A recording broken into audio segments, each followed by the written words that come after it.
ఎంతో మంది ప్రముఖులకు నచ్చిన ఖాదీ, మహాత్ముడు మెచ్చిన ఖాదీ, మొత్తంగా తెలుగువారి హుందాతనాన్ని పెంచిన బ్రాండ్ అది. అలాంటి బ్రాండ్కు ఇప్పుడు అంతర్జాతీయ గుర్తింపు దక్కింది. అదే జియోగ్రాఫికల్ ఇండికేషన్ ట్యాగ్. ఎన్నో రకాల మిల్లు వస్త్రాలు వస్తున్నప్పటికీ ఈ ఖాదీకి ఒక ప్రత్యేకత ఉంది. పత్తి నుంచి దారం తీసి వస్త్రాన్ని చేతితోనే తయారు చేయడం ఇక్కడి విశిష్టత. ఇంతకీ పొందూరు ఖద్దర్ హిస్టరీ ఏంటి, తయారీ ఎలా జరుగుతుంది అనే దానిపై big TV special focus. Ponduru ఖాదీకి సెంట్రల్ గవర్నమెంట్ జిఐ ట్యాగ్ అనేది ప్రకటించింది. అయితే ఈ జిఐ ట్యాగ్ ప్రకటించిన తర్వాత ఖాదీకి ఉన్నటువంటి సమస్యలు, ఖాదీ కార్మికులకు ఉన్నటువంటి సమస్యలు ఇవన్నీ తొలగిపోతాయి అని చెప్పేసి చెప్తున్నటువంటి పరిస్థితి ఇక్కడ కనిపిస్తుంది. అయితే ముందుగా దానికి ఉన్నటువంటి సమస్యలేంటి, కార్మికులు పడుతున్నటువంటి ఇబ్బందులేంటి, అసలు ఈ ఖాదీ వస్త్రాలు తయారు చేసేటటువంటి విధానం ఎలా ఉంటుంది, ఇక పత్తి దగ్గర నుంచి ఓవరాల్గా చూసుకున్నట్టయితే వస్త్రం వచ్చినంత వరకు ఎలాంటి ప్రాసెస్లో తయారవుతుంది అనేది ఈ రోజు గ్రౌండ్ రిపోర్ట్లో తెలుసుకునేటటువంటి ప్రయత్నం చేద్దాం. పొందూరు ఖాదీ మొత్తం 7 దశల్లో తయారవుతుంది. ఈ మొత్తం ప్రక్రియలో తొలి దశ చాలా ఆశ్చర్యంగానూ ఆసక్తిగానూ ఉంటుంది. ధవళేశ్వరం వద్ద గోదావరి నదిలో దొరికే వాలుగ చేప దవడ ఈ ఖాదీ తయారీలో ఉపయోగించడం మరెక్కడా కనిపించదు. అదే కాదు, మిగతా దశల్లో జరిగే పనులు ఎలా ఉంటాయో ఇప్పుడు చూద్దాం. అసలు పొందూరు ఖాదీకి జిఐ ట్యాగ్ అనేది ఎందుకు ఇచ్చారు అనేది ఇప్పుడు పెద్ద ప్రశ్న. ఎందుకంటే ఒక ప్రత్యేకత ఉన్నటువంటి వస్తువులకు మాత్రమే జిఐ ట్యాగ్ ఇస్తూ ఉంటారు. అంత ప్రత్యేకత ఇందులో ఏముంది, అసలు భారతదేశంలో చాలా వస్త్రాలు తయారు అవుతాయి, కానీ దీని ఒక్కదానికే జిఐ ట్యాగ్ ఎందుకు ఇచ్చారు, అందులో ఉన్నటువంటి ప్రత్యేకత ఏంటి అనేది మనతో ఉన్నటువంటి సొసైటీ నేతలు కావచ్చు, ఇక్కడ ఉన్నటువంటి కార్మికులు కావచ్చు, వీళ్ళందరూ ఉన్నారు, వాళ్ళని అడిగి తెలుసుకునేటటువంటి ప్రయత్నం చేద్దాం. సార్ చెప్పండి, అసలు మనకి ఈ జిఐ ట్యాగ్ అనేది పొందూరు ఖాదీ వస్త్రాలకు మాత్రమే ఇచ్చారు, అసలు దానికి ఉన్నటువంటి ఇంపార్టెన్స్ ఏంటి, అంత గొప్పతనం అందులో ఏముంది అనేది మీరు ఇప్పుడు మాకు వివరణగా చెప్పాలి. పొందూరు ఖాదీని 2 రకములైనటువంటి ప్రతులతో తయారు చేస్తారు. ఒకటి ఎరుప్రతి, 2 కొండప్రతి. అయితే ఈ కొండప్రతి, ఎరుప్రతి స్టేపుల్ లెంత్ చాలా తక్కువ. ఈ 2 ప్రతులతోని మనం ప్రతి ఇంత సన్నంగా తీయటం అనేది ఒక పొందూరుకి మాత్రమే ప్రత్యేకమైంది. ఇంకెక్కడ కూడాను ఈ షార్ట్ టేబుల్ లెంత్ 100 కౌంట్ దారం తీయటం అనేది అసంభవం. దీనికి నాగపూర్లో పరిశోధన చేశారు, కానీ వాళ్ళు కూడా పసిగట్టలేపారు. అయితే ఇక్కడ 17వ శతాబ్దం నుంచి పని జరుగుతుంది. అయితే వెలుగులోకి వచ్చింది మాత్రం 1929లో. అయితే పొందూరుకి 2 రకాల ఖాదీ అవసరం కదా, అందులో ప్రత్యేకమైనటువంటి ఈ వాలుగు చేప యొక్క ముళ్ళు, చేప దవడ, ఇది 4 భాగాలు చేసి ఒక భాగంతో ప్రతిని దీంతోనే ఎందుకు చేయాలి అని అంటే, ప్రతి ఒక్క గింజ నుండి ఇది మొత్తం చెత్త అంతా తీయటానికి, తేమ కూడా తీయటానికి ఈ ముళ్ళు దగ్గరగా ఉండి అన్నీ పనిచేస్తాయి. కాబట్టి దీంతోనే చేయవలసి ఆవశ్యకత ఉందన్నమాట. అయితే మొదట ప్రతి ఇలా ఉంటుంది. ఇందులో చెత్త అంతటిని తీయటానికి, తేమను తీయటానికి ఈ చేపములు ఉపయోగిస్తారు. ఆ చేపములతో ఉపయోగించిన తర్వాత ప్రతి ఇలా క్లీన్ అయ్యి ఇలా వస్తుంది. తర్వాత రెండవ చిన్న ప్రశ్న అండి, ఇప్పుడు ఆ చేప ముళ్ళుతో తయారు చేయడం అనేది మరి ఇంకే వస్త్రానికి ఉపయోగించాలి? మరి దేనికి పనికిరాదండి, ఎందుకంటే ఇది షార్ట్ స్టెప్పులు అంతది. అయితే పెద్ద స్టేపుల్ అంత కాటన్ పత్తితో చేస్తే మొత్తం అది గింజ నుండి ఇది క్లీన్ చేస్తున్నప్పుడే అది గింజ నుండి వేరైపోతుంది అనమాట. ఇది షార్ట్ స్టేపుల్ అంత కాబట్టి అలా వేరవ్వదు అనమాట. అందుకని చేపలు దీనికి మాత్రమే పనిచేస్తుంది. దీని తర్వాతను రెండవ ప్రాసెస్ ఏంటంటే గింజలను వేరు చేయడం. చేపలతో శుభ్రపరిచిన ప్రతి నుండి గింజలను వేరు చేస్తారు. అయితే ఈ గింజలు కూడా మేము రైతులకు మరలా విత్తనాలు వేయడానికి ఇస్తాం. ఇది కూడా వృధా కాదు. నెక్స్ట్ దీని తర్వాత ఈ స్టెప్ పేరు ఏంటండి? ఇది నిడుచుట. మూడోది ప్రత్తిని మెత్తని చేయుట. ఈ ప్రాసెస్లో ఇక్కడ ప్రత్తిని మెత్తని చేస్తున్నారు అన్నమాట. ఈ ప్రత్తిని ఎందుకు మెత్తని చేస్తారంటే, అందులో ఉన్నటువంటి చిన్న రేణువుల్ని ఇటువంటి రేణువులు వేరు చేయడానికి, ఇటువంటి చెత్తను వేరు చేయడానికి ప్రతిని ఈ రేగుకరతో తయారు చేసినటువంటి ఈ బాణంతో, నైలాన్ దారం కట్టినటువంటి ఈ బాణంతోనేమో ఏకి అందులో నుండి మొత్తం వేరు చేస్తారు, అందులో చెత్త అంతటిని కూడాను. 4వ ప్రాసెస్ ప్రతిని మెత్తని చేయుట. ఈ ప్రతిని ఇలా మెత్తని చేస్తే ఇలా చేతితో మొత్తం ప్రతిని విడదీసిన తర్వాత ఇంకనూ దానిలో ఉన్నటువంటి రేణువులన్నీ కూడా వేరు చేయడానికి అది ఉపయోగపడుతుంది. ఇలా అన్నీ చేసిన తర్వాత ఆఖరిలోనేమో ఇలా ప్రతిని మెత్తని చేసిన తర్వాతనేమో దాన్ని మరలా ఏకి అందులో ఉన్నటువంటి ఇంకా మిగిలిపోయినట్టు చిన్న రేణువులు పూర్తిగా వేరు చేసిన తర్వాతనేమో ఇది ఏకుని చుడతారన్నమాట. ఇది 5వ ప్రాసెస్. ఇది ఉడుకుట. ఇది దీనికి కూడా ఒక ప్రత్యేకత ఉంది. అన్ని రాట్నాల ఈ రాట్నం ఉండదు. ఈ రాట్నం ఏంటంటే దీనికి ఈ కొలత ఉంటేనే ఆ 100 కౌంట్ వస్తుంది, లేకపోతే ఈ దారం వస్తుందనే సిద్ధాంతం ఉంది. ఈ కొలత, ఈ చుట్టూ అవన్నీ కూడా ఒక మెజర్మెంట్ ఆధారంగా ఉంటేనే దారం అనుగుణంగా వస్తుంది అనమాట. ఇప్పుడు ఈ ప్రాసెస్ లో జరుగుతున్నది అంటే ఇప్పుడు అక్కడ ఏదైతే పత్తి క్లీన్ అయ్యి వచ్చిందో ఆ పత్తి నుంచి దారం తయారు చేయడం జరుగుతుందా సార్? అవునండి. మొత్తం ఈ ఐదు ప్రక్రియలు అయిపోయిన తర్వాతనేమో దారాన్ని ఇక్కడ వడకడం జరుగుతుంది అనమాట. దారం అంతా ఉడికిన తర్వాతను దీన్ని హ్యాంకర్ అంటారండి. ఇది చుట్టుకొలత 1 మీటర్.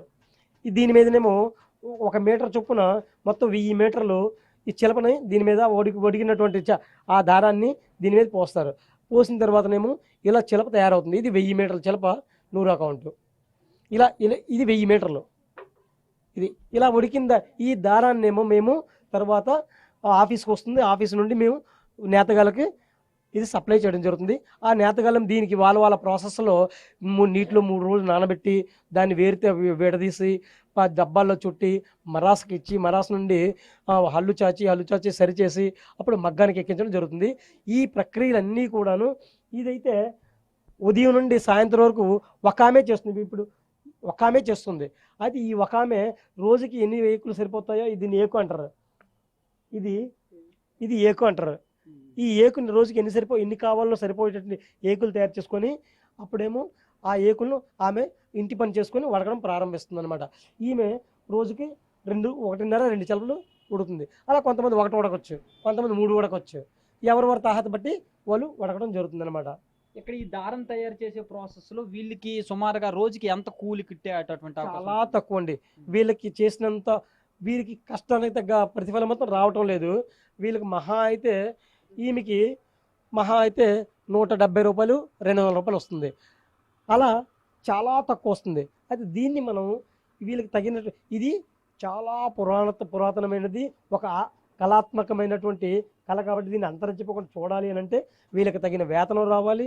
అయితే నేతగాళ్ళు కూడాను 5గురు కష్టపడితే కానీ 1 మీటర్ నేతలు వేయలేరు. వాళ్ళకు కూడాను 5గురికి కలిపితే 400 రూపాయలు వస్తుంది. అది కూడా చాలా తక్కువ కాబట్టి వీళ్ళకి వేతనం రావాలి. ఈ కళ నిలబడాలంటే దీనికి ప్రత్యేకమైనటువంటి ఏర్పాట్లు ఏమైనా చేయాలి. అది ఇప్పుడు మనం చూస్తున్నాం కదా, ఇక్కడ ఓవరాల్గా మనం చూసుకున్నట్టయితే పత్తి వచ్చిన దగ్గర నుంచి ఆ పత్తిని కొనుగోలు చేసి ఆ పత్తి వచ్చిన దగ్గర నుంచి ఆ పత్తిని ఇలా దారంలా తయారు చేసేటటువంటి ప్రాసెస్ సుమారుగా 7 దశల్లో ఇలా జరుగుతుంది అని చెప్పేసి ఇక్కడ ఉన్నటువంటి వాళ్ళు అందరూ కూడా చెప్తున్నారు. అయితే ఇది మొత్తం కూడా చేతులతో మాత్రం ఎలాంటి యంత్రాలు ఉపయోగించకుండా చేతులతో మాత్రమే తయారు చేస్తున్నటువంటి పరిస్థితి. ఈ తయారు చేసిన తర్వాత దీన్ని నేతగాళ్ళకి ఇచ్చిన తర్వాత దీని ద్వారా వాళ్ళు అక్కడ చాలా ప్రాసెస్లో జరిగి అది ఒక వస్త్రం రూపంలో తయారయ్యేటటువంటి పరిస్థితి అక్కడ ఉంటుంది. అయితే ఇప్పుడు మనం ఈ పత్తి నుంచి దారాన్ని తయారు చేసే ప్రాసెస్ మనం చూసాం. అక్కడికి వెళ్ళిన తర్వాత అక్కడ ఏ రకంగా వస్త్రం అనేది తయారవుతుంది అనేది కూడా ఇప్పుడు మనం అక్కడికి వెళ్ళి తెలుసుకునేటటువంటి ప్రయత్నం చేద్దాం. ఇలా తయారైన నూలు పోగులను ఖాదీ సొసైటీ ఖద్దర్ కార్మికులకి అందిస్తుంది. ఆ ఖద్దర్ కార్మికులు మళ్ళీ పలు దశల్లో పలు ప్రక్రియల ద్వారా వస్త్రాన్ని తయారు చేస్తారు. ఈ వస్త్రాలను కార్మికులు సొసైటీకి అందిస్తారు. చెప్పడానికి చాలా సింపుల్గా ఉంది కదా, కానీ ఎలా తయారు చేస్తారో వారి మాటల్లోనే విందాం. మాకు బస్టాండ్లో మా ఖాదీ సంస్థ ఉందండి, పొందూరు ఏఎఫ్కేకే సంఘం అని. వాళ్ళు మాకు ఇలాంటి యార్ను ఇస్తారండి. మాకు వాళ్ళు ఒక 3 కేజీస్ ఇస్తారు యార్ను ఇచ్చిన తర్వాత దాన్ని మేము తీసుకొని వస్తామండి. ఇంటికి తీసుకొని వస్తే దీన్ని నీటిలో పెడతామండి. నీటిలో పెట్టిన తర్వాత ఒక 4 or 5 డేస్ నీటిలో ఉంచాలండి. దీన్ని నీటిలో ఉంచిన తర్వాత దాన్ని తీసి ఎండలో పెట్టాలి. ఎండలో పెట్టిన తర్వాత ఇగోండి ఆ ప్రాసెస్ చేసిన తర్వాత ఇలా తయారవుతుంది. యార్ను తయారైన తర్వాత దాన్ని తెచ్చి ఈ ఆరిపోయిన తర్వాత ఇలాగా రాట్నాన్ని ఇలాగ డబ్బాలు తోడతామండి. డబ్బాలు తోడి ఇలాంటివి ఒక 20 డబ్బాలు అన్నమాట. తోడిన తర్వాత మరాస్కి ఇస్తామండి మేము. దీన్ని పొడుగు అంటారండి. అంటే ఇది స్ట్రైట్ నిడువు, దీన్ని నిడువు అనమాట అంటారు. నిడువుగా అనమాట ఇలాంటి 20 డబ్బాలు తోడతాము.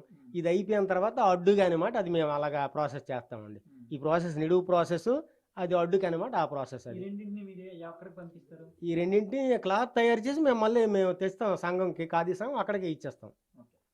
ఇది పొడుగు అక్కడ చూపించారు కదండి. పొడుగు అయిపోయిన తర్వాత దీన్ని మేము తెస్తాం వీధిలో అనమాట. ముందు సాయంత్రం దీన్ని ప్రాసెస్ పెడతాం.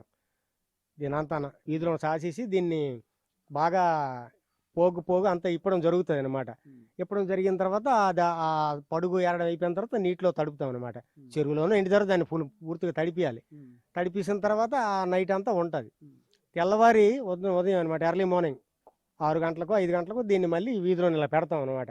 పెట్టిన తర్వాత దీనికి పోము గట్టి దానం కోసం గెంజి అనమాట చేసి పైపుతో గెంజి కొట్టి ఆ పోము సాపుగా కొంచెం అదే దానికి మా పనికి అనుకూలంగా ఉండేటి అనమాట. దాన్ని టెంపర్గా ఉన్నట్టుగా తయారు చేసి ఇగోండి ఈ విధంగా తయారు చేయడం జరుగుతుంది అనమాట. చేసిన తర్వాత దీన్ని ఇగోండి ఇప్పుడు ఆ ప్రాసెస్ చేసి 2 భాగాలుగా తయారు చేస్తున్నారు. ఉదయం నుంచి ఇంచుమించు ఆ టైం అది పదును ఉండకూడదు. ఆ పదును ఉండకుండా ఈ ప్రాసెస్ చేస్తామా, దానికి గెంజి పెట్టి కుంచులేసి అదంతా పూర్తిగా ఆరిన తర్వాత నెక్స్ట్ ప్రాసెస్ ఇది అనమాట. పొరేసి దీన్ని 2 భాగాలు అనమాట చేస్తారు. ఇప్పుడు ఇది 18 గజాలు ఎంతో ఉంటది, 36 గజాలు. దీన్ని ఫుల్ లెంగ్త్ అనమాట. అంటే ఇప్పుడు ఇది 18 గజాలే ఫుల్ లెంగ్త్ అనమాట చేస్తాం. దీన్ని డివైడ్ చేయడం కోసం ఆ ప్రాసెస్ అనమాట అదనమాట. అంటే ఇప్పుడు ఇది ఆఫ్, దీన్ని ఫుల్ లెంగ్త్ చేయడానికి అనమాట. దీన్ని విడగొట్టడానికి ఇప్పుడు ఈ ప్రాసెస్ అంతా నెక్స్ట్ ప్రాసెస్ అనమాట. ఆ గెంజి ప్రాసెస్ అయిన తర్వాత దీన్ని విడగొట్టడానికి ఈ ప్రాసెస్ అంతా చేస్తాం అనమాట. చేసిన తర్వాత అది ఫుల్ లెంగ్త్ వస్తుంది. అంటే 33 మీటర్లు 36 మీటర్లు కొందరు ఉంటుంది. ఇది 33 కొందరు వేస్తారు, 36 కొందరు. అది అయిన తర్వాత నెక్స్ట్ అచ్చతకాలి అనమాట. మళ్ళీ అది కూల్ అంటే మరి దీనికి మీటర్కి ఒకదానికి 250 రూపాయల చిల్లర ఒకటి ఉందండి. 350 రూపాయల చిల్లర ఒకటి ఉంది మీటర్కి అనమాట. మాకు మజూరు వస్తుంది. టైం అంటే మరి అలాగే ఇంట్లో ఉన్న మనుషులను పెట్టే ఇద్దరం తయారు చేస్తాము. ఇద్దరం ఇంట్లో ఉంటాం. మరి ఇప్పుడు ఆలు మొగలే ఉన్నారు, పిల్లలంటే ఈ పని చేయలేరు. మరి మేము చేస్తే ఇప్పుడు సగటును చూసుకుంటే మామూలుగా లేబర్ పనికి వెళ్ళిపోయినా 700-800 వాళ్ళు ఇస్తున్నారు. మాకైతే మాత్రం అంత రాదు. ఇద్దరికి కలిపి 600-700 కూలి మేము తెచ్చుకోగలం. అంటే ఇద్దరు చేసామంటే కష్టంతో చేయాలి. ముగ్గురు అయితే అసలు ముగ్గురే చెయ్యాలి. ఆ 2 మీటర్లు 3 మీటర్లు నెయ్యాలంటే అంతే 700-800 మాకు కూలి వస్తుంది. ఆ ముగ్గురికైనా ఇద్దరికైనా అదే మా కూలి. మరి కూలి పరంగా కంపేర్ చేసుకుంటే మాత్రం ఇది మాకు గిట్టుబాటు అయితే అవ్వదు. అయితే ఏంటంటే ఎప్పటి నుంచే మేము వృత్తిలో ఆధారపడి ఈ వృత్తి మీద ఆధారపడి వేరే పనులు చెయ్యలేక ఈ పని మీదే ఉండి ఇచ్చేస్తున్నాం కాబట్టి అలా దీన్ని నమ్ముకొని అలాగా ఇచ్చేస్తాను అనమాట. మళ్ళీ ఇది అయిపోయిన తర్వాత మా ఆఫీస్కి క్లాత్ తయారు చేసి ఆ ప్రాసెస్ అంతా చూపించాను. క్లాత్ తయారు చేసి ఆఫీస్కి ఇవ్వడం జరుగుతుంది. పొందూరు ఖాదీకి మరో ప్రధాన సమస్య నకిలీ ఖద్దర్. పొందూరు ఖద్దర్ పేరుతో తెలుగు రాష్ట్రాల్లో వేల కొద్ది నకిలీ షాపులు వెలిశాయి. ఒరిజినల్ ఖద్దర్ కంటే తక్కువ ధరలకే ఆ షాపుల్లో అమ్మకాలు జరుగుతున్నాయి. దీని ప్రభావం ఒరిజినల్ ఖద్దర్ పైన, ఖద్దర్ కార్మికుల పైన పడుతుంది. అయితే జిఐ ట్యాగ్ ప్రకటనతో నకిలీ ఖద్దర్కు చెక్ పడుతుందంటున్నారు అధికారులు. ఖద్దర్ కార్మికుల సమస్యలకు పరిష్కారం అవుతాయా? సొసైటీ అభివృద్ధి పథంలో నడుస్తుందా? ఈ ప్రశ్నలకు సమాధానం పొందూరు ఖాదీ సొసైటీ సెక్రటరీ వెంకటరమణను అడిగి తెలుసుకుందాం. ప్రపంచ ప్రఖ్యాతిగాంచిన పొందూరు ఖాదీకి జియో ట్యాగింగ్ వచ్చింది. దీంతో ఇక్కడ ఖాదీ కార్మికులు కావచ్చు, లేదంటే సొసైటీ లీడర్ కావచ్చు, వీళ్ళందరూ కూడా ఆనందం వ్యక్తం చేస్తున్నారు. అయితే ఈ ఖాదీకి ఈ జిఐ ట్యాగింగ్ రావడం వలన ఎలాంటి ప్రయోజనాలు జరుగుతాయి, ఈ రంగం ఎలా అభివృద్ధి చెందుతుంది అనేది ఈ ఖాదీ బండారు సెక్రటరీగా వెంకటరమణ గారు మనతో ఉన్నారు. ఆయన్ని అడిగి తెలుసుకునే ప్రయత్నం చేద్దాం. సార్ చెప్పండి, ఇప్పుడు జిఐ ట్యాగింగ్ రావడం వల్ల మీకు ఏమనిపిస్తుంది? దీనిపైన మీ అభిప్రాయం ఏంటి చెప్పండి. నా పేరు దండా వెంకటరమణ. నేను ఖాదీ ఆఫీస్ సెక్రటరీగా గత 9 సంవత్సరాల నుంచి పనిచేస్తూ ఉన్నాను. ఈ సంస్థ 1949-50 సంవత్సరంలో స్థాపించడం జరిగింది. ఆచార్య వినోబాబాబు గారు దీనికి ఫౌండేషన్ స్టోన్ వేశారు. అలాగే గాంధీ గారి ఆశయాలకు అనుగుణంగా ఏదైతే ఖద్దరు తయారు చేస్తున్నారో అది భారతదేశంలో ఉన్న ఏకైక సంస్థ ఒక్క పొందూరు ఖాదీ మాత్రమే. అలాగే ఇది పుట్టి ఒక 75 సంవత్సరాలు అయింది. ఇప్పటికీ కేంద్ర ప్రభుత్వం గుర్తించి, అది రామ్మోహన్ నాయుడు గారి కృషితో కేంద్ర ప్రభుత్వం గుర్తించి దీనికి జియో ట్యాగ్ అనేది ఇవ్వడం జరిగింది. ఈ జియో ట్యాగ్ రావడం అనేది మేము నేత వాళ్ళమని, ఒడుకు వాళ్ళమని, స్టాఫ్ అవని అందరూ కూడా ఎంతో ఆనందాన్ని వ్యక్తం చేస్తూ ఉన్నాం. ఏమైనా రాష్ట్ర ప్రభుత్వం కానీ కేంద్ర ప్రభుత్వం కానీ ప్రభుత్వాలు చొరవ తీసుకొని చేయాలి తప్ప ఇది మన చేతుల్లో ఏమీ లేదు. దీన్ని మనం అరికట్టాలంటే దాని మీదే మనం దృష్టి పెట్టాలి. దీని అభివృద్ధి గురించి మరి ఆలోచించకుండా వాటి మీద దృష్టి పెట్టుకొని మనం ఉండవలసిన పరిస్థితి వస్తుంది. కాబట్టి ఇది మనం ఒక్కల వల్ల అయ్యే పని అయితే కాదు. అయితే ఈ ట్యాగ్ రావడం వలన అయితే మాత్రం అలాంటి ప్రయోజనం ఏమైనా, దాన్ని అరికట్టే అవకాశం ఏమైనా ఉందంటారా సార్? ఉందనే మేము భావిస్తున్నాం. యాక్చువల్గా జియో ట్యాగ్ అనేది పొందూరు ఖాదీ విశిష్టతకి ఇచ్చారు కాబట్టి ఆ ట్యాగ్ జియో ట్యాగ్ రావడం వల్ల ఇలాంటి కొంతవరకు అరికట్టే పరిస్థితి ఏర్పడుతుందని మేము ఆశాభావం వ్యక్తం చేస్తున్నాం. అయితే ఈ జియో ట్యాగ్ రావడం వల్ల మేలు జరుగుతుందని మాత్రం కొంతవరకు మనకి అందుతున్న సమాచారం. అది నేత కార్మికులు కానీ, ఒడుగు కార్మికులు కానీ, స్టాఫ్కి కానీ, అలాగే సంస్థకు కానీ మేలు జరుగుతుందని మనం అనుకుంటున్నాం. ఇదైతే అఫీషియల్గా మనకి ఇంకా ఏమీ తెలీదు. అది చూస్తున్నారు కదా, ఇప్పుడు ఏదైతే జియో ట్యాగ్ ఏదైతే ఉందో పొందూరు కద్దరికి వచ్చినటువంటి ఈ జియో ట్యాగ్ కారణంగా ఖచ్చితంగా ఈ ఇదేదైతే ఉందో పొందూరు కద్దరికి మరింత విశిష్టత పెరిగేటటువంటి అవకాశం ఖచ్చితంగా ఉంది. అయితే దీనివల్ల పూర్తి ప్రయోజనాలు అనేవి ముందు ముందు ఎలా ఉంటాయి అనేది ముందు ముందు తెలుస్తాయి అని చెప్పేసి కూడా ఇక్కడ ఉన్నటువంటి నేత కార్మికులు కావచ్చు, ఈ సొసైటీ అధికారులు కావచ్చు, వీళ్ళందరూ కూడా చెప్తున్నటువంటి పరిస్థితి. ఈ మూలంగానైనా సరే ఈ పొందూరు కద్దరు పేరు చెప్పి చాలా తెలుగు రాష్ట్రాల్లో జరుగుతున్నటువంటి అమ్మకాలు ఏవైతే ఉన్నాయో అవి ఇప్పటికైనా సరే కట్టడి జరుగుతాయి అని చెప్పేసి కూడా మేము ఆశిస్తున్నాము అని చెప్పేసి కూడా చెప్తున్నారు. కెమెరామెన్ నాగరాజుతో షణ్ముఖ్, బిగ్ టీవీ, శ్రీకాకుళం.